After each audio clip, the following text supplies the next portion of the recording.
Cláudio, o que esses cortes aqui me fazem parecer são duas coisas. Primeiro, Tarcísio errou muito feio em entender quem era o eleitorado dele quando ele se dobrou. Agora não mais, mas até a semana passada se curvou até dizer chega ao Bolsonaro. Aparentemente, ele deu um tiro no pé mesmo, não tendo entendido exatamente quem era o eleitor que gostava dele. Agora, outro ponto é o seguinte: quando eu olho para a classe e renda e para a pauta desses dois grupos, vamos ficar classe média baixa e os ricos são bolsonaristas, e essa classe média remediada, provavelmente periferia urbana, aparentemente é direita não bolsonarista. Aí quando a gente vai para as pautas, os bolsonaristas, defesa explícita do bolsonarismo, valores cristãos, crítica ao STF.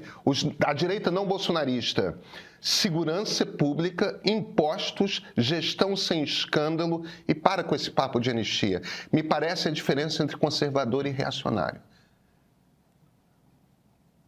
Eu concordo com você, né? E o Christian, que está aí ao seu lado, que tem até um livro sobre o populismo reacionário, né, que pode falar também disso com muita propriedade, né? Mas eu concordo com você. Outro dado que saiu recentemente nessas pesquisas, né, foi o dado relativo à questão daqueles que, ao mesmo tempo, no Datafolha isso, né, consideram que o Bolsonaro não deve ser condenado, né, e aí a gente tem um número ali bem alto, alguma coisa de como 46%, se não me falha agora a memória, contra 48% dos que acham que ele deve ser condenado. Só que quando você pergunta para essas mesmas pessoas se elas acham que Bolsonaro deve receber um indulto, se o próximo, que elas votariam num candidato que concedesse o indulto, você tem uma grande maioria que diria que não votaria no candidato que concedesse indulto. Eu estava tendo uma discussão com alguns colegas, né, se isso era inconsistente, não era inconsistente, e meu ponto de vista é que não há nenhuma inconsistência nisso. Porque mesmo alguém que considere, por exemplo, que Bolsonaro não deve ser condenado, que talvez acho que não haja razões suficientes para isso, né, ou que as provas não são tão fortes, ou até mesmo que ele sofre algum tipo de má vontade do judiciário, são pessoas que também, em boa parte, entendem o seguinte: não compete ao presidente ficar revogando decisão judicial, né? E acho que esse aí é justamente aquele grupo, né, que provavelmente está nesse campo que você apontou aí, dos conservadores e não dos reacionários. Esses talvez achem que tudo bem, pode conceder indulto, até deve conceder indulto ao Bolsonaro, já que o judiciário estaria aí o perseguindo. Só que o Tarcísio, em que situação ele fica diante desse tipo de situação, né? Olha, o Tarcísio é cria do Bolsonaro. Ele inexistiria politicamente não fosse o Bolsonaro tê-lo lançado a governador de São Paulo, né? E ele acabou muito bem aí se elegendo. Só que ele fica numa situação difícil, por quê? Porque ao mesmo tempo que ele quer realmente sinalizar para esse eleitorado de uma direita um pouco mais moderada, né, aparecer como um político moderado de direita, na medida em que ele é tributário do bolsonarismo, tem inclusive gente do bolsonarismo ocupando cargos no seu governo, até o seu secretário de segurança, para a gente pegar um exemplo, mas também gente na área cultural, em outros setores do seu governo, ele fica com muita dificuldade de se desvencilhar disso, né? Tanto em termos das políticas públicas que ele aplica como governador, o caso da segurança, ou mesmo no que ocorre na cultura de novo, acho que vai nessa direção, como naquilo que concerne a certas declarações públicas que ele dá. A gente deve lembrar que logo que Trump ganha a eleição, ele veste lá o boné do MAGA, né, e diz que é um grande dia, né, o dia da eleição do Trump. Né? Não basta, no dia da posse, né, para ser mais exato, do Trump. Não bastasse isso, a gente viu isso que você apontou agora, Pedro, essa inconsistência, né, dele com relação à sua posição, de um lado, de governador, que precisa defender os interesses, claro, dos setores econômicos paulistas afetados pelo tarifaço do Trump, mas, de outro lado, como bolsonarista que é, de ter que defender o Trump porque defende Bolsonaro. E aí, claro, fica no pior dos mundos, né? Porque não tem como ficar defendendo essas duas coisas, estar com o pé em duas canoas ao mesmo tempo. Tentou sair pela tangente de que maneira? Mirando num terceiro alvo, que era o presidente Lula. Falou, não, isso é culpa do governo federal. Quando as pessoas sabem que não, porque ele mesmo foi negado, né, foi desmentido, melhor dizendo, por essa afirmação, quando veio o Eduardo Bolsonaro a público dizer não, Isso tudo é obra minha. Eu estou aqui trabalhando diligentemente para conseguir que essas tarifas sejam impostas, que o Brasil seja sancionado, para que meu pai seja libertado, né?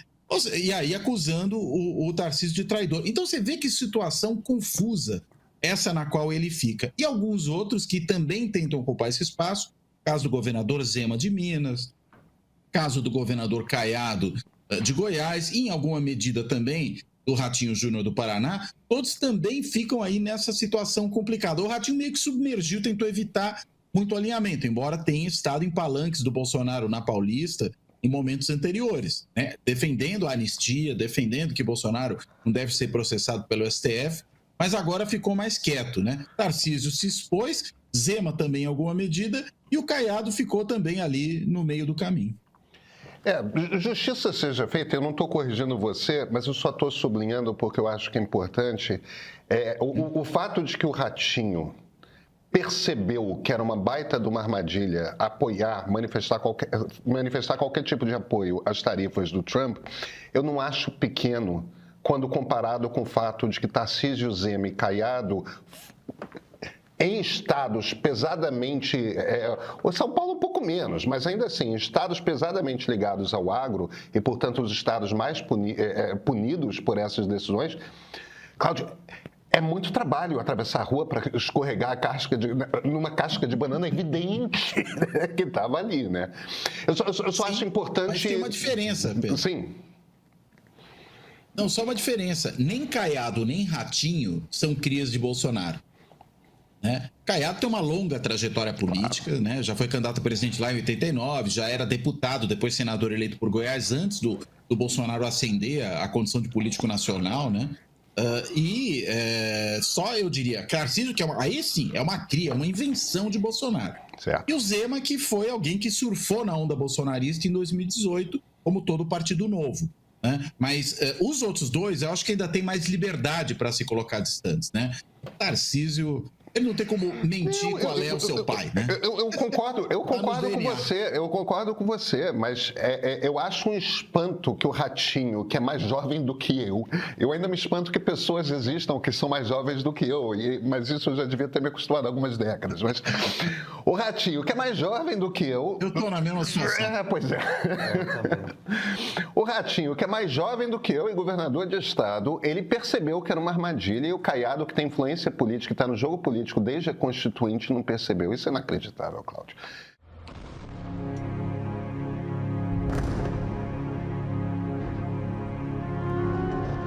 Essa guerra não começou agora.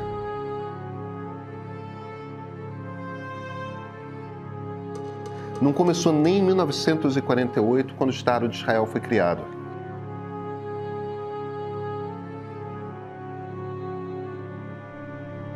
Esses são dois povos que já foram o mesmo e que habitam a mesma região há mais de 3.000 anos. Às vezes em paz, às vezes com atrito, às vezes em guerra.